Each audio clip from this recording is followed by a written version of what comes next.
again, and welcome to the Energy Question with David Blackmon. I'm David Blackmon, your host, and my special guest today is an old friend at IPAA, one of the industry's really finest trade associations and oldest trade associations in Washington, D.C., Dan Naatz, who's the Chief Operating Officer and Executive VP at IPAA.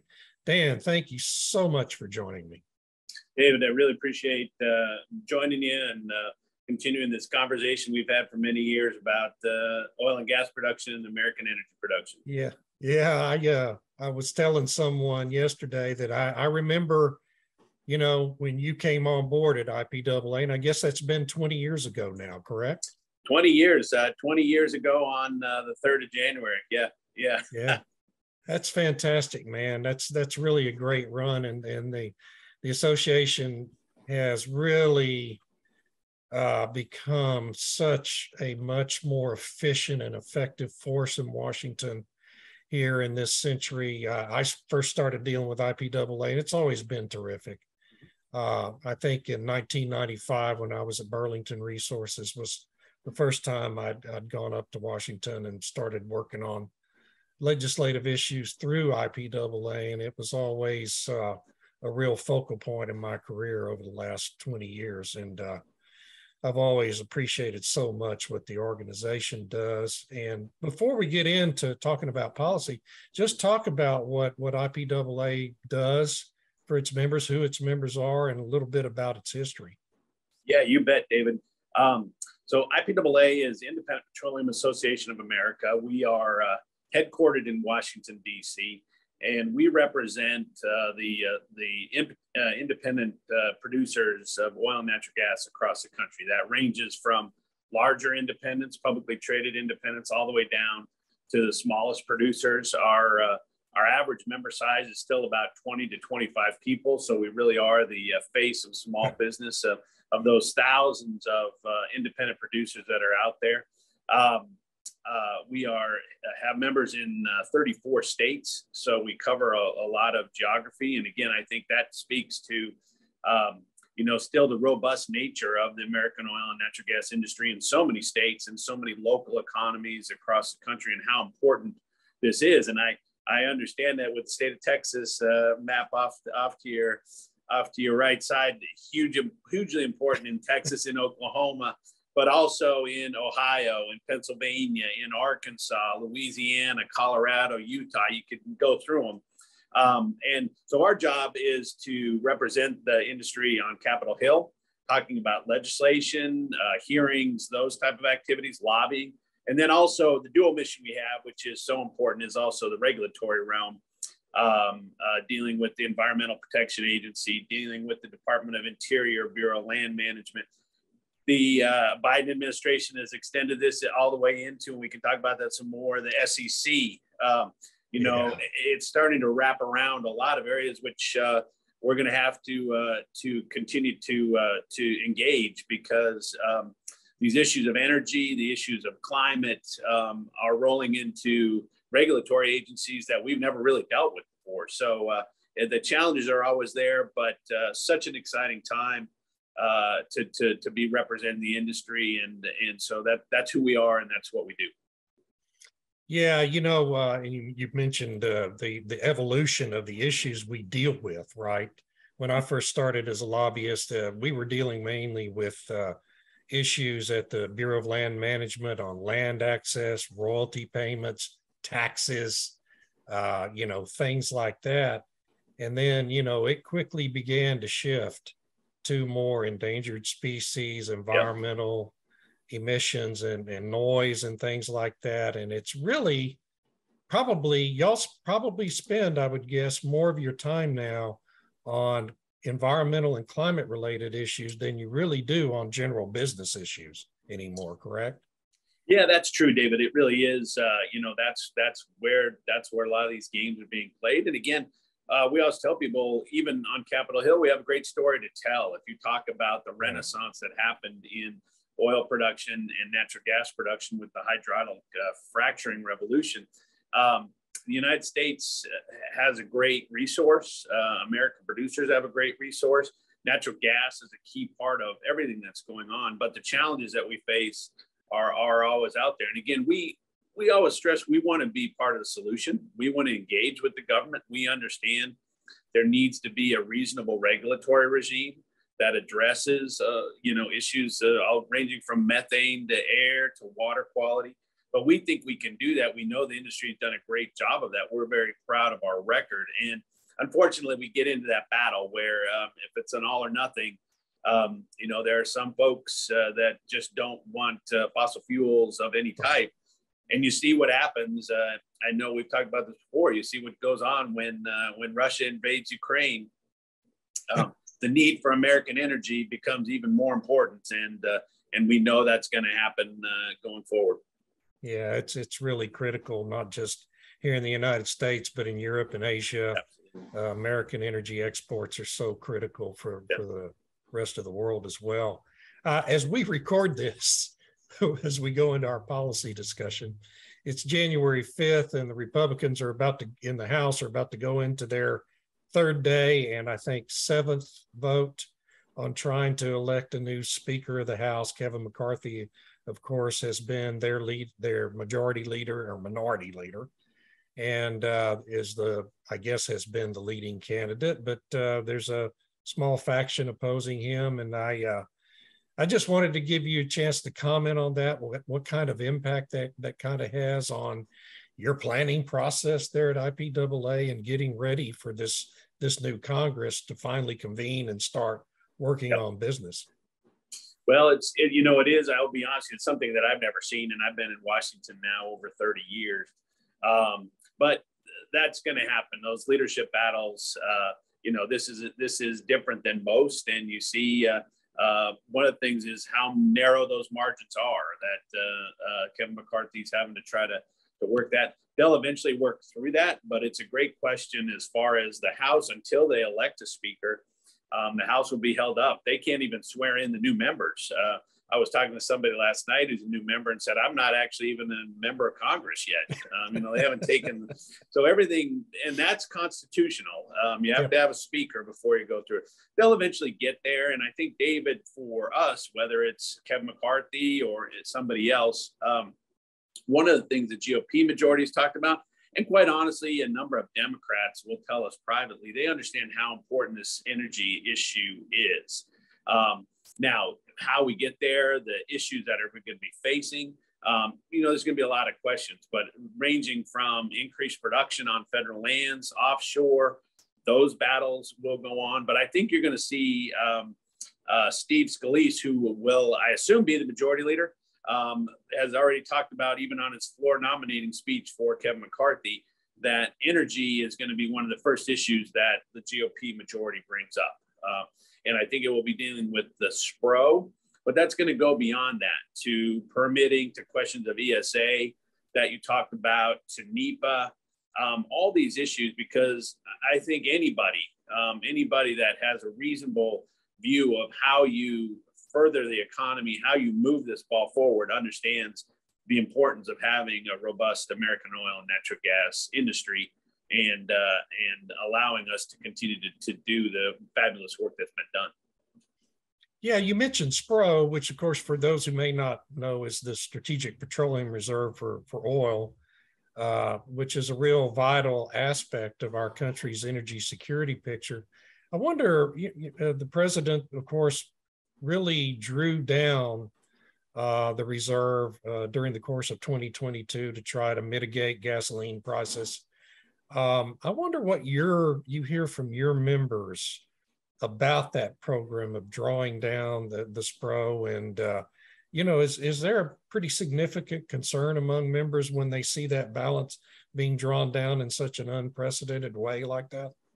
There is a huge concern, David, and I think every American, and thanks for outlining, yes, a Strategic Petroleum Reserve, and the reason I say that it's strategic, that was designed for emergencies, huge national emergencies, and so our concern is that either political party, but President Biden has used it when gasoline prices get high, the Strategic Petroleum Reserve shouldn't be used as a political pawn to try to influence markets or make it easier for, at this point, President Biden to talk about gasoline prices. And so it is a huge concern because we believe there are other alternatives. Number one, let American producers get after it. There is one of our members always says, we've got the best petroleum reserve of all, which is all the resources that are still under the ground in Texas, in Oklahoma, in Colorado, offshore.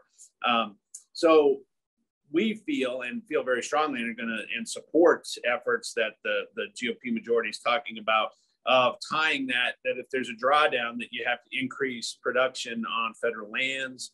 I think that's one of the bills they're talking about.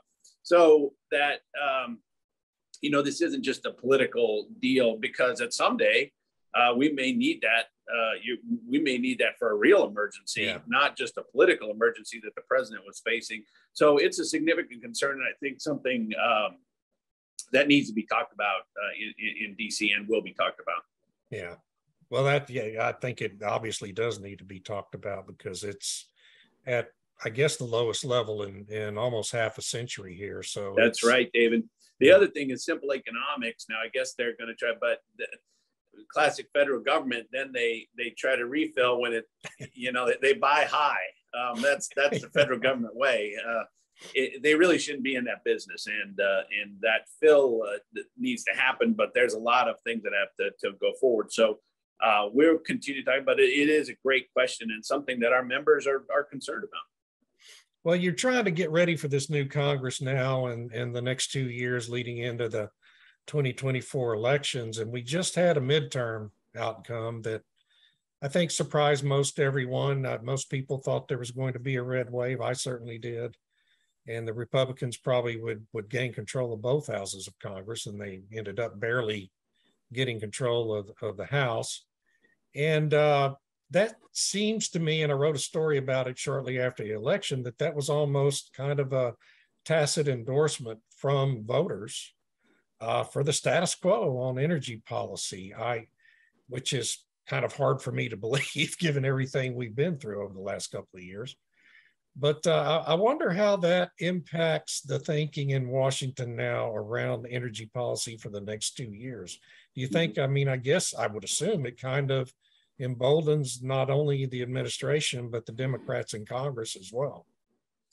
Yeah, it does. I think whenever you're talking about energy policy, it's always fascinating and read what the voters were saying. I think there's so many issues that go into elections like this, and the Senate, and it certainly was a surprise, the Senate and House, that the Republicans didn't do better. We could talk about that. We could spend 2 hours talking about that. Some of it's candidate recruitment, some of it is the people they got. But I think at the end of the day, what it also shows is that the American voters want reasonable policies and reasonable energy policies. And certainly, and this is something we've talked about many times, IPAA is never going to say oil and gas is the only answer to America's energy needs, but it has to be part of that conversation. I think on the left, too often, President Obama was very good at just saying you can just flip a switch and renewables will take over where oil. That's just not going to happen.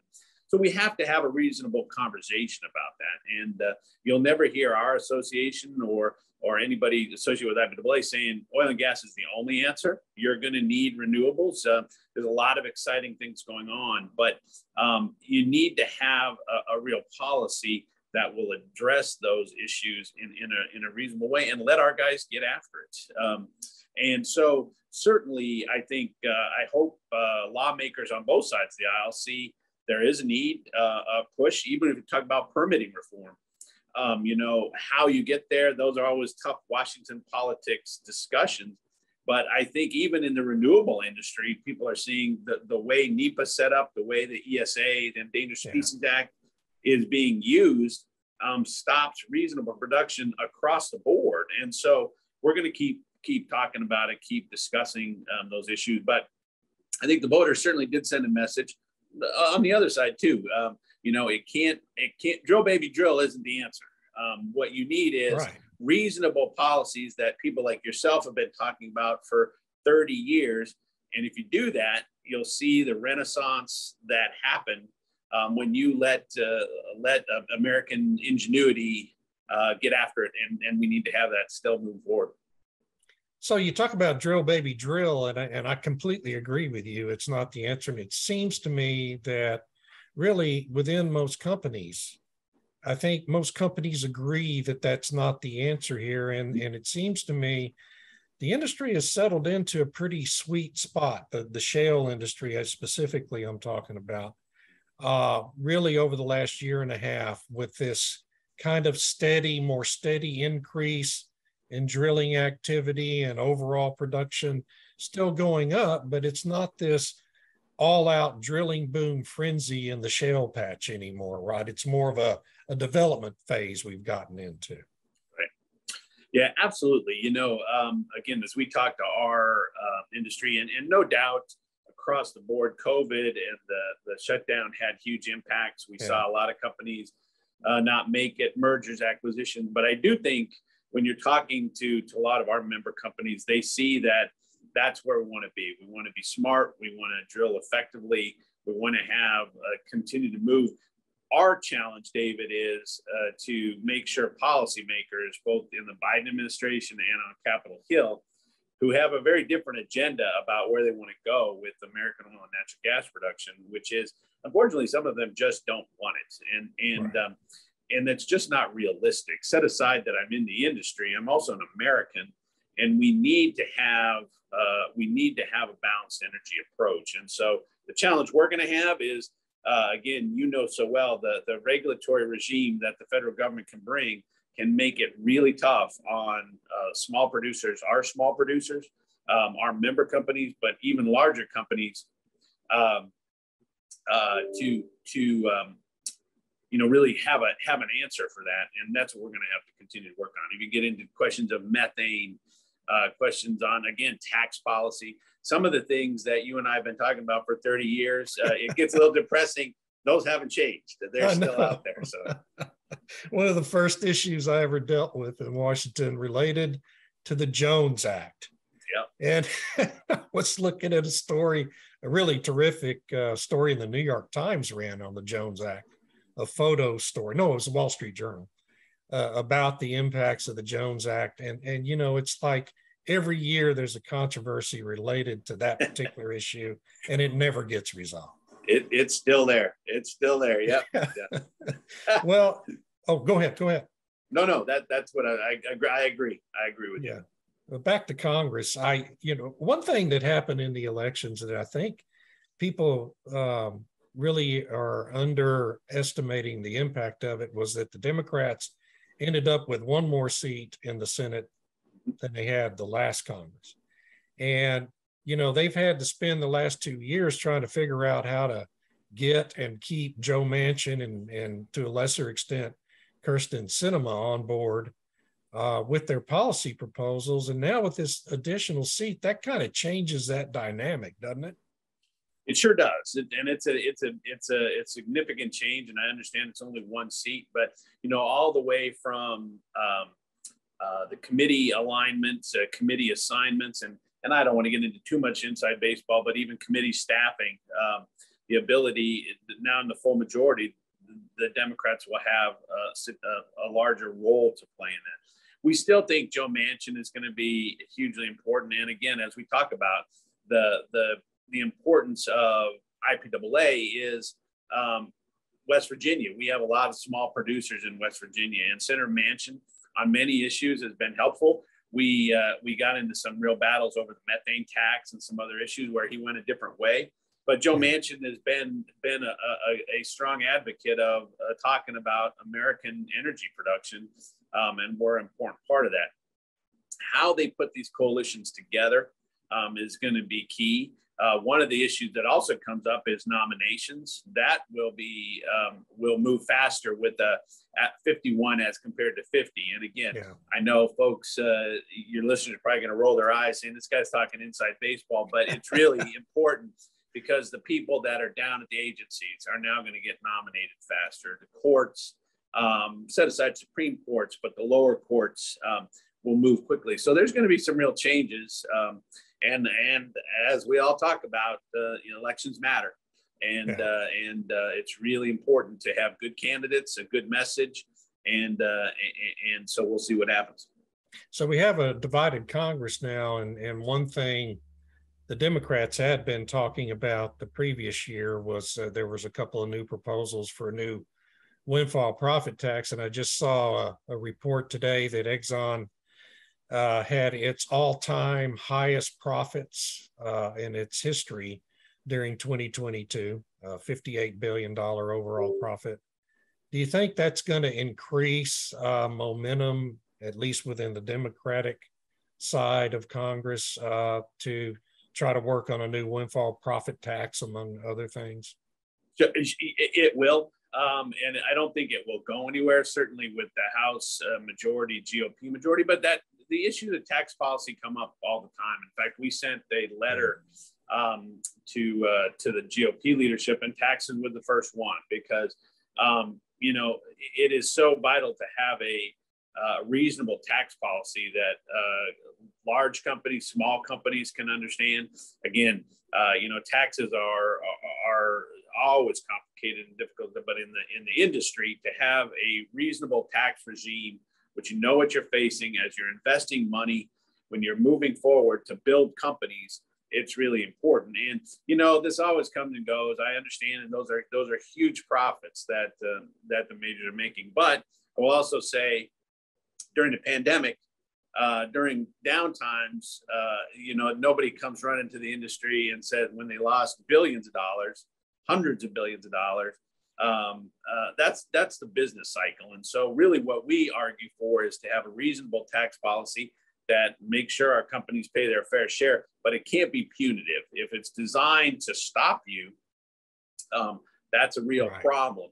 And that's, I know Gavin Newsom's been talking about in California, and every time they look at it, that's the business cycle that's happening. But David, you hit it on the head. There will be a lot of calls for windfall profit. I don't think it'll go anywhere, but if you get into intangible drilling costs, if you get into other, they're always out there. And the issue always is that industry is making huge amounts of money and not giving back. And that's the issue that we have to fight. When you talk about the impact on local economies, when you talk about the impact on state economies, when you talk about everything that this industry does, not only at the wellhead, but as you rattle it out when there's production, providing safe, clean, secure energy is important. And second of all, great opportunity for making economic expansion across the country. Yeah, and people don't realize too the economic contribution the industry makes in the states, the states where it's active. Texas, we're going to have probably in excess of a $30 billion budget surplus for this legislative session, and the comptroller's office, says it's mainly due to the Permian Basin and the development out there. So it's just a huge factor. And I know in your home state of Wyoming, it's even a bigger piece of the economy. It really is. It's so important, and the impact again on local economies. And again, the other issue is that I've worked in the industry now 20 years, but you see how innovative the industry is, how folks move forward, want to try new things. And again, they call this wildcatting for a reason.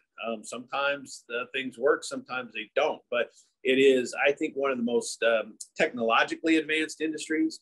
And second of all, one of the industries that really Americans should be proud of as they're looking at.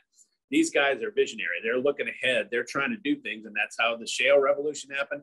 And now if you're talking about carbon capture, sequestration, you're talking about things that are mind-blowing.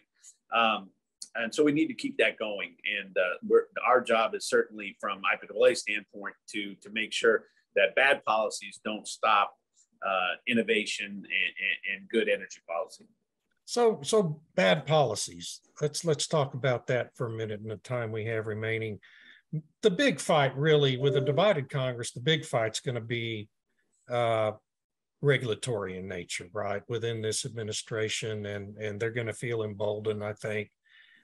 Vicki Hollub last year, the CEO of Oxy, said at, I think it was at the CERAWeek conference, that her company has no relationships within the Biden administration. Now that's probably changed in the last year, but I wonder how hard you guys have found it to really have productive relationships with regulators in this administration.